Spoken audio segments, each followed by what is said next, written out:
30 जनवरी 1948 को एक ऐसी बात हुई जिसकी किसी ने कल्पना भी नहीं की थी। महात्मा गांधी, भारत के बापू, अहिंसा के पुजारी, उनकी हत्या कर दी गई। पूरी दुनिया सदमे में थी, किसी को यकीन नहीं हो रहा था। पूरा देश अपने आदर्श को खोकर शोक में डूब गया। इस हिंसा ने पूरे भारत और दुनिया को झकझोर कर रख दिया। इतिहास पर इसका गहरा प्रभाव पड़ा। जिस आदमी ने गोली चलाई, नाथूराम गोडसे, उसका नाम इस घिनौने काम का प्रतीक बन गया।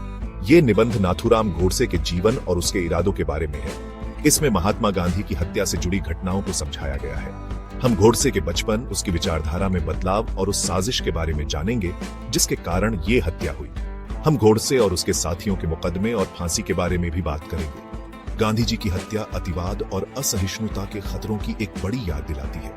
यह हमें याद दिलाती है कि कितने भी बड़े लोग नफरत और बंटवारे से अछूते नहीं हैं। गांधी जी का जीवन और मृत्यु हमें आज भी एक न्यायपूर्ण और शांत दुनिया के लिए प्रेरित करते हैं। इस निबंध का उद्देश्य इस जटिल ऐतिहासिक घटना को संतुलित रूप से समझना है। ये पाठकों को गोडसे के कामों के कारणों और परिणामों पर विचार करने के लिए प्रोत्साहित करता है। नाथूराम विनायक गोडसे का जन्म महाराष्ट्र के एक छोटे से गांव में हुआ था। उनका बचपन आराम और मुश्किल दोनों से भरा था। उनका परिवार बहुत धार्मिक था। गोडसे के पालन पोषण ने उनमें कट्टर हिंदू राष्ट्रवाद की भावना भर दी। जवानी में गोडसे हिंदुत्व की विचारधारा की तरफ आकर्षित हुए। वो राष्ट्रीय स्वयंसेवक संघ आरएसएस, जो एक दक्षिणपंथी हिंदू राष्ट्रवादी संगठन है, के सदस्य बन गए। ये संगठन हिंदू राष्ट्र की वकालत करता था। भारत पाकिस्तान विभाजन के दौरान हुए अनुभवों ने गोडसे के विचारों को आकार दिया। विभाजन के कारण हिंदुओं और मुसलमानों के बीच भयंकर हिंसा हुई। इस दौरान हिंदुओं की तकलीफों से गोडसे बहुत प्रभावित हुए। उन्होंने गांधी जी पर मुसलमानों के तुष्टीकरण का आरोप लगाया। गोडसे का मानना था कि गांधी जी की अहिंसा की नीति ने भारत को कमजोर कर दिया है। वो गांधी जी को हिंदू राष्ट्र के निर्माण में एक बाधा मानते थे। यही विचार उन्हें एक अंधेरे रास्ते पर ले गए। समय के साथ गांधी जी से गोडसे की नाराजगी बढ़ती गई। वो गांधी जी की नीतियों की आलोचना करने लगे। गोडसे गांधी जी के अखंड भारत के समर्थन को हिंदुओं के साथ विश्वासघात मानते थे। गोडसे और उनके साथियों को लगता था कि मुसलमानों को ज्यादा तरजीह दी जा रही है।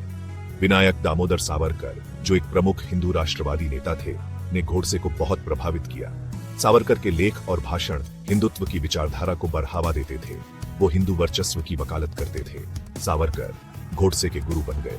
उन्होंने गोडसे के इस विचार को मजबूत किया कि हिंदुओं को अपना वर्चस्व स्थापित करना होगा। गोडसे ने अपने राजनीतिक लक्ष्यों को हासिल करने के लिए हिंसा को एक सही तरीका मानना शुरू कर दिया। उनका मानना था कि लक्ष्य के लिए कुछ भी जायज है। एक धार्मिक हिंदू से एक कट्टर हत्यारे तक गोडसे का परिवर्तन पूरा हो गया था। वो अब अपने हिंदू राष्ट्र के सपने को पूरा करने के लिए कुछ भी करने को तैयार थे। चौथा भाग, गांधी के खिलाफ साजिश, एक साजिश का जन्म। गोडसे गांधी जी से नफरत करने वाले अकेले व्यक्ति नहीं थे। उन्हें ऐसे लोग मिले जिनके विचार उनके जैसे ही थे। मिलकर उन्होंने गांधी जी की हत्या की साजिश रची। उनका मानना था कि गांधी जी की मौत से हिंदू राष्ट्र का रास्ता साफ हो जाएगा। साजिशकर्ता अलग अलग पृष्ठभूमि और पेशों से थे, लेकिन उन सबको उनके कट्टरपन और हिंसा का सहारा लेने की इच्छा ने एकजुट किया था। उन्होंने महीनों तक योजना बनाई और साजिश रची। उन्होंने हथियार जुटाए और गांधी जी की गतिविधियों पर नजर रखी। उन्होंने गांधी जी की जान लेने की एक बार पहले भी कोशिश की थी, लेकिन उनके द्वारा लगाया गया बम नहीं फटा। फिर भी वो अपने खतरनाक मिशन को अंजाम देने के लिए दृढ़ रहे। पांचवा भाग, वो मनहूस दिन 30 जनवरी 1948। 30 जनवरी 1948 को गांधी जी दिल्ली के बिड़ला हाउस में एक प्रार्थना सभा को संबोधित करने वाले थे। गोडसे और उनका साथी नारायण आप्टे वहां इंतजार कर रहे थे। जैसे ही गांधी जी मंच की ओर बढ़े, गोडसे ने आगे बढ़कर 3 गोलियां चला दी। गोलियां गांधी जी की छाती में लगी। गांधी जी जमीन पर गिर पड़े। उनके आखिरी शब्द थे, हे राम। पूरा देश शोक में डूब गया।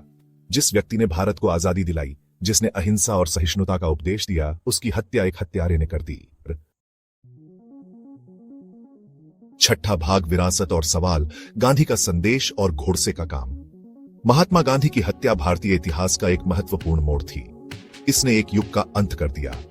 गांधी जी की मृत्यु से एक ऐसा शून्य पैदा हुआ जिसे कभी भरा नहीं जा सका। गोडसे और उसके साथियों को गिरफ्तार कर लिया गया और उन पर मुकदमा चलाया गया। उन्हें दोषी पाया गया और मौत की सजा सुनाई गई। हालांकि गांधी जी की विरासत जीवित रही। शांति और अहिंसा के उनके संदेश ने दुनिया भर के लोगों को प्रेरित किया। वो 20वीं सदी के एक प्रतीक बन गए। सच्चाई, न्याय और समानता पर उनकी शिक्षाएं आज भी उतनी ही प्रासंगिक हैं जितनी उनके जीवन काल में थी। दूसरी ओर गोडसे की विरासत नफरत और हिंसा की है। उन्हें एक कट्टरपंथी के रूप में याद किया जाता है जिसने इतिहास के सबसे महान नेताओं में से एक की हत्या कर दी। उनके कृत्यों की आज भी सभी धर्मों और राष्ट्रीयताओं के लोग निंदा करते हैं। गांधी जी की हत्या हमें याद दिलाती है कि सबसे अंधेरे समय में भी हमेशा आशा होती है। ये हमें याद दिलाती है कि हिंसा कभी भी समाधान नहीं है। ये हमें याद दिलाती है कि हम सभी को शांति और सद्भाव में साथ रहने का प्रयास करना चाहिए।